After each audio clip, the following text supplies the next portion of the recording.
sehat dan bahagia. Senang sekali saya Brigita Manara kembali menemani Anda untuk menghadirkan kabar-kabar yang terjadi di sepanjang hari ini, baik dari dalam maupun dari luar negeri. Selain cuplikan informasi yang tadi sudah ada simak, kami juga masih memiliki sederet informasi menarik lainnya yang sayang kalau Anda lewatkan. Dan inilah kabar hari ini selengkapnya. Kita langsung ke kabar yang pertama.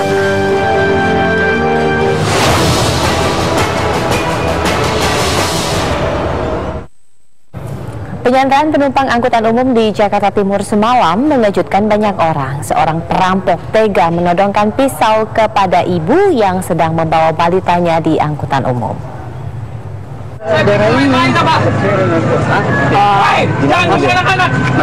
Sama langsung dari perempuannya ya. Cepat, enggak, saya ngomong dulu mandi. Siap, sepeda mundur dulu, gitu loh, saya mundur. Majuin, sampai mundur. Bubar semua nih. Sampai dari perempuannya ya, Pak. Urusan polisi sama saya. Ya. Sudah, mau saya Pak. Woi, siap. Langsung deh. Sekali bergerak ada saya bunuh, oke?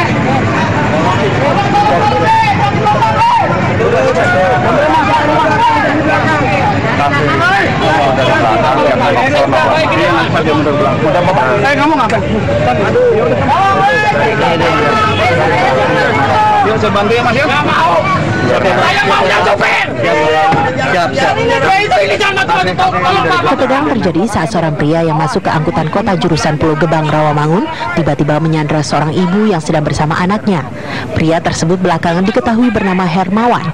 Ia menyandra karena panik gara-gara seorang penumpang lainnya dalam angkot yang sama berteriak minta tolong. Begitu paniknya Hermawan sampai-sampai mengaku ingin menyamai ISIS memperlakukan Sandra. Kalau mau dibantu tolong nyalain. Kamu di situ aja Pak, tolong Pak. Ini lahirnya masalah udah secepat ya. Tinggal kayak aja deh. ISIS biarin. Jangan, nggak boleh. ISIS. Woi, jangan. Kamu nggak mau main ini. Main deh. Biarin ISIS gitu. Waktu yang singkat dimanfaatkan dengan baik oleh Aibtu Sunaryanto untuk bertindak cepat.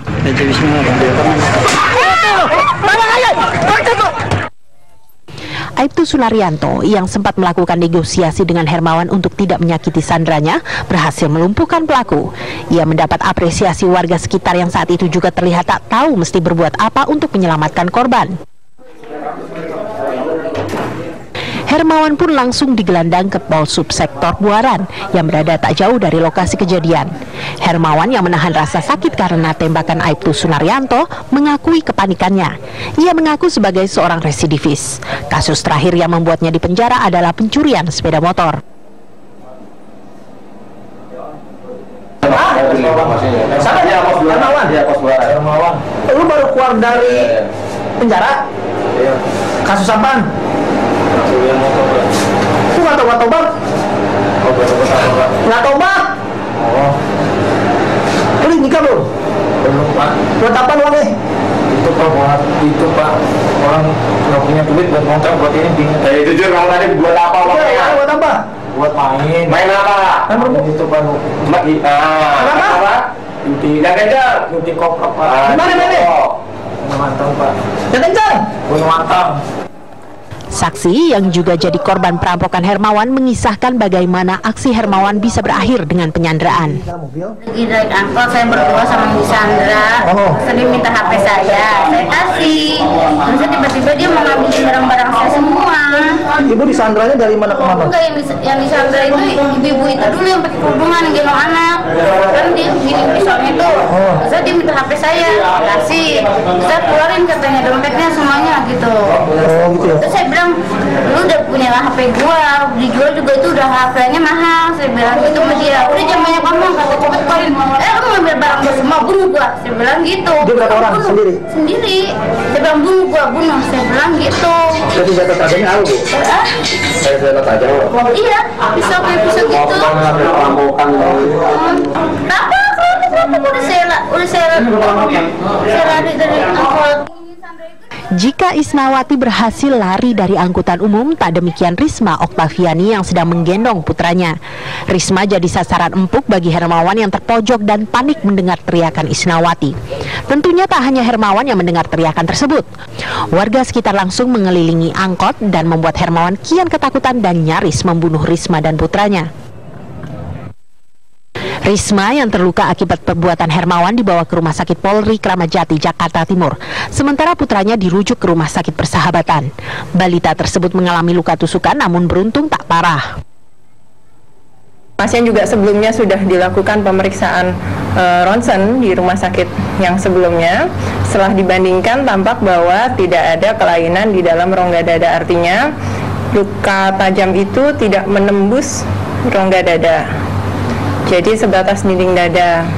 Karena pasien masih berusia anak-anak, maka diputuskan untuk melakukan tindakan dengan anestesi umum. Usai penjahitan luka tusuk, putra Risma kini dalam kondisi stabil dan sudah dirawat di ruang rawat inap biasa. Dokter memperkirakan korban sudah bisa menjalani rawat jalan mulai besok. Sementara Risma memberikan keterangan serupa sebagaimana yang disampaikan Isnawati. Saya kasih semuanya, dan ibu itu malah yang berontak.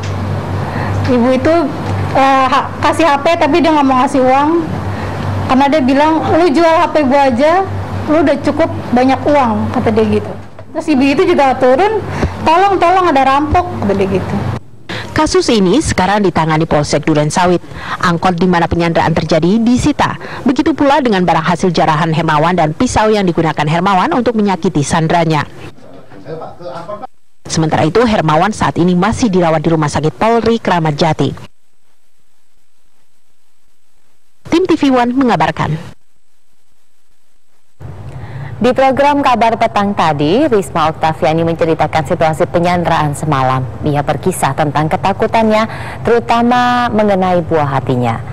Aibtu Sunaryanto, sang pahlawan dalam kasus itu juga turut mengisahkan bagaimana ia akhirnya memutuskan menembak pelaku. Bagi Sunaryanto tidak mudah memutuskan menembak pelaku, tetapi anggota polisi lalu lintas Polres Jakarta Timur itu menimbang situasi yang kian membahayakan korban. Saya cuma minta satu, Pak. Saya cuma bilang sama orang itu, Bang, kalau mau lukain saya, tusuk saya, jangan tusuk anak saya, lepasin anak saya ikhlas. Saya bilang gitu sama pelakunya. Ya. Apa kata pelaku, Bu, dengan Ibu mengatakan itu? Apakah tetap bertahan atau gimana? Dia tetap bertahan, nodongin pisau di leher, terus dia bilang, enggak, kita harus mati semuanya, kata dia gitu. Nah, Bu, kondisi itu kan begitu chaos ya, Bu ya. Orang memaksa Pak Polisi untuk nembak-nembak, sementara Ibu posisinya sangat dekat dengan pelaku. Bisa jadi itu meleset ke Ibu, tapi Ibu tetap minta tolong kepada polisi. Apa yang waktu itu Ibu sampaikan? Apa Ibu rasakan dan sampaikan kepada Pak Polisi pada saat itu, Bu? Saya cuman kontak mata ya, bilang sama Pak Polisi, Pak tolong saya Pak, gitu. Tolong saya. Terus pas yang kedua minta tolong sama Pak Polisinya, saya digertak sama pelaku. Kata dia gini, diem lu Mbak, jangan banyak ngomong, kata dia gitu. Udah saya nggak berani ngomong apa-apa saat itu. Terus kemudian Bu, setelah Ibu meminta tolong, kemudian apa yang Ibu selanjutnya di pikiran Ibu saat itu? Ini polisinya berani apa enggak ya gitu? Apa kepikiran gimana Bu? Apa mungkin ini ditembak sama polisi gitu? Iya, saya mikir gitu.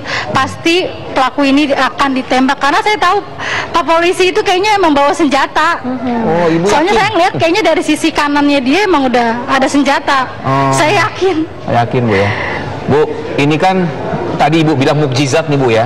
Sekarang mukjizat itu ada sama saya di studio ini Bu. Iya. Pak Sunaryanto itu ada sama saya Bu, sebelah saya Bu. Ibu ada yang mau Ibu sampaikan langsung tidak Bu sekarang ini? Iya Pak Sunaryanto, silakan Bu. Iya. Pak, Bapak dengarkan suara saya ya Pak? Dengar Ibu, saya dengar suara Ibu. Ya Pak, saya terima kasih banyak Pak, udah nyelamatin nyawa saya dan anak saya. Kalau nggak ada Bapak, mungkin ya saya udah nggak ada di dunia Pak. Saya udah nggak tahu harus ya gimana. Pokoknya terima kasih banyak Pak.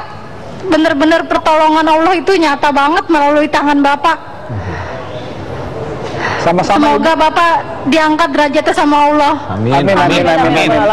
Amin ya Allah. Ya sama-sama Ibu. Itu juga emang udah kebetulan saya lewat. Kebetulan itu memang udah, ya saya sebagai seorang polisi, ya emang udah kewajiban saya Ibu.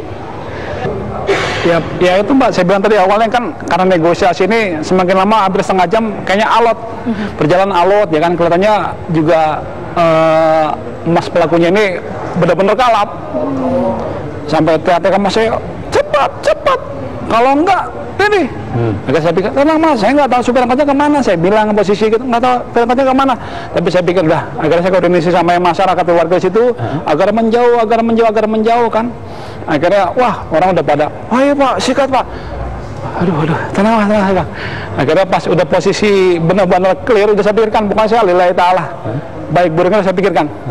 Kalau buruknya mungkin panjang udah nasib keluarga saya, kalau buruknya ya saya lillahi ta'ala aja. Pas setelah saya buat tindakan kepada pelaku itu kan ibu korban langsung ditarik tuh, ya kan, saya udah ngomong sama sebelah saya, nanti selesai saya tindakan pada pelaku tolong dari gimana pun ibunya tuh dievakuasi, ditarik aja, jangan nunggu digendong kan kelamaan Ibu ya. Makanya posisinya gimana pun ditarik. Ya Pak. Nah setelah saya tembakan ibu tuh saya di bawah saya juga kena senjata nih ngeri meledak juga Pak. Wah saya udah di masa sudah di sini saya semua, ada helm segala macam, ada. Akhirnya saya ditarik ibu itu, saya amankan. Itu masa mungkin jadi Pak. Wah saya udah nggak bisa berapa. Kanan kiri itu narik semua, kanan kiri narik tangannya pelaku ini. Itu sampai saya lihat sampai 6 orang itu Pak keluar posisi dikeluarin itu satu tangan pintu itu. Jadi pelaku itu di tangannya dikeluarin itu ditarik begini Pak, rame-rame ke bawah. Aduh kan saya makin banyak lagi. Kalau putus gimana? Panjang lagi saya.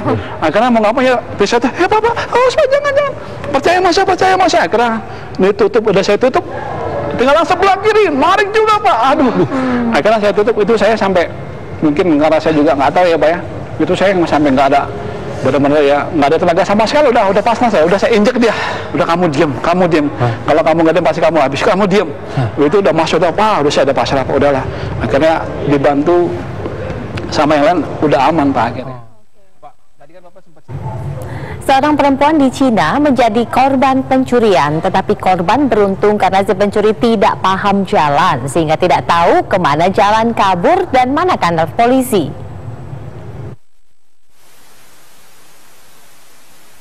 Dari kamera CCTV terlihat si pencuri sudah cukup mengintai korban hingga tahu benar saat yang tepat untuk menjarah ponsel korban.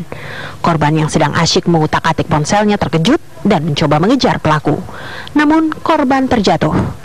Sementara si pencuri terus berlari. Beruntung si pencuri hanya lihai menjarah tapi tak lihai kabur. Ia terus berlari namun baru sadar kemana arah larinya setelah berada dalam halaman kantor polisi. Si pencuri hanya bisa celingukan. Polisi pun tak perlu susah payah mengejar pelaku karena sudah sukarela menyerahkan diri. Polisi juga dengan mudah mengembalikan ponsel yang dijarah. Sementara tersangka yang berusia hampir 40 tahun kini mendekam di sel kantor polisi.